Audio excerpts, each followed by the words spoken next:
एहतजाजी मुज़ाहिरा किया विया आहिनि। मीरपुर मातरे में जस्कम पारां एहतजाजी रैली कढी धरणो हंयो वियो आहे। फैज़गंज में मुख़्तलिफ़ धुरियुनि पारां एहतजाजी मुज़ाहिरो करे नारेबाज़ी कई वई आहे। ड्रिगड़ी में अवामी तहरीक पारां एहतजाजी रैली कढी मुज़ाहिरो कयो वियो आहे। ख़बर ॾियूं पिया तव्हांखे नाज़रीन, सिंध जे मुख़्तलिफ़ शहरनि में बिलाल काका जे क़त्ल ऐं धारियुनि जी आबादकारी ख़िलाफ़ एहतजाजी मुज़ाहिरा किया विया आहिनि। मीरपुर मातरे में जस्कम पारां एहतजाजी रैली कढी धरणो हंयो वियो आहे।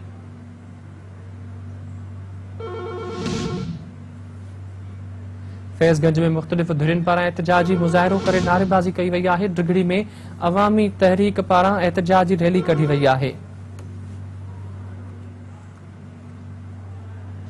सिंध जे मुख़्तलिफ़ शहरनि में बिलाल काका जे क़त्ल ऐं धारियुनि जी आबादकारी ख़िलाफ़ एहतजाजी मुज़ाहिरा किया विया आहिनि।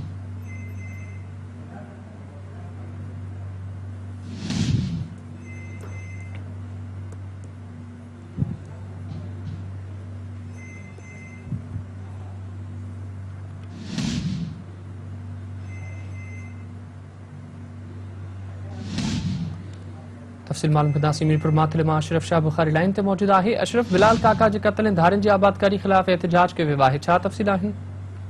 बिल्कुल यासिर, जस्कम बशीर खान कुरैशी ऐं जस्कम आरिसर जे सॾ ते बिलाल काका जे क़त्ल ख़िलाफ़ एहतजाजी रैली कढी धरणो हंयो वियो आहे।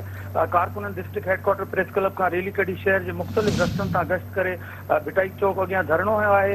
रैली में वॾे अंग में कारकुननि शिरकत कई आहे। रैली दौरान कारकुन अफ़गानी पठाननि जी निकाली जो मुतालबो कंदे बिलाल काका जे कातिलनि ख़िलाफ़ छिती नारेबाज़ी कई आहे। उन मौक़े ते ख़िताब कंदे फ़कीर रमज़ान कलवट, वहीद सिंधी, एडवोकेट अब्दुल मजीद मीरबर, सनाउल्ला सिंधी, कामरान रशीद सिंधी, एडवोकेट नदीम बलाणा ॿियनि चयो त सिंध में गैर क़ानूनी तौर 40 खां 50 लख अफ़गानी पठान रहनि था। हुननि चयो त असां सिंधी पंहिंजी सिंध धरती ते महफ़ूज़ न आहियूं ऐं असां आख़िर केसिताईं पंहिंजनि प्यारनि जा लाश खणंदासीं।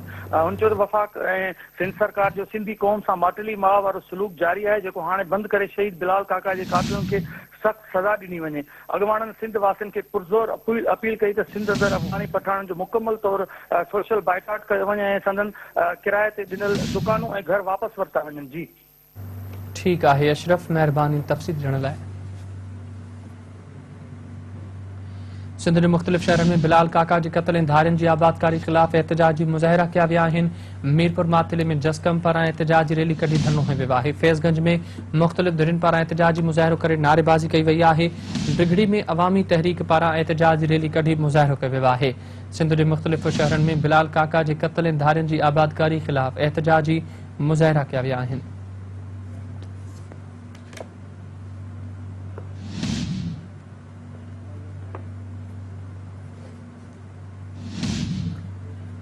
मीरपुर मातले में जस्कम पारां एहतजाजी रैली कढी धरणो हंयो वियो आहे। फैज़गंज में मुख़्तलिफ़ धुरियुनि पारां एहतजाजी मुज़ाहिरो करे नारेबाज़ी कई वई आहे। ड्रिगड़ी में अवामी तहरीक पारां एहतजाजी रैली कढी मुज़ाहिरो कयो वियो आहे। सिंध जे मुख़्तलिफ़ शहरनि में बिलाल काका जे क़त्ल ऐं धारियुनि जी आबादकारी ख़िलाफ़ एहतजाजी मुज़ाहिरा करे किया विया आहिनि। तफ़सील मालूम कंदासीं। इरशाद लाशारी लाइन ते मौजूद आहे। इरशाद, फैज़गंज में मुख़्तलिफ़ धुरियुनि पारां एहतजाजी मुज़ाहिरो कयो वियो आहे। बिलाल काका जे क़त्ल ऐं धारियुनि जी आबादकारी ख़िलाफ़ छा तफ़सील आहिनि?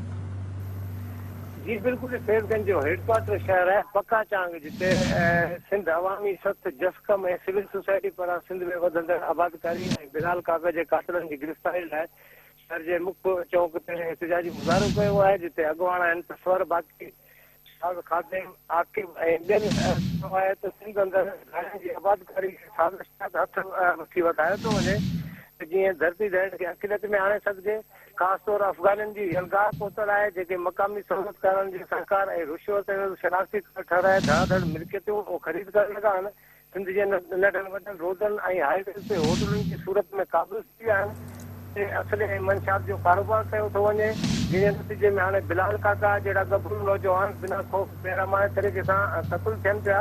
हिननि ताईं त बदकिस्मती सां अमुन पसंद ऐं सूफ़ी सिंध खे दुनिया जहान जे भॻोड़नि जी जाइ पनाह बणायो वियो आहे, जंहिं सबबु हाणे मज़हबी तौरु लिसानी शिदत पसंदी जी बाह भड़के पई। हिननि सिंध जे हुकुमराननि, चूंडियल नुमाइंदड़ ऐं सिंध जी भाषाऊं खां बिलाल काका जे खून सां इंसाफ़ करण लाइ ॿाहिरि निकिरण जी घुर कई ऐं धारियुनि जी शनाख़्ती कार्डनि जी जांच करे मिल्कियतूं ज़ब्त करण सां नेखड़ी ॾियण जो जेको आहे मुतालबो कयो आहे। जी ठीकु आहे।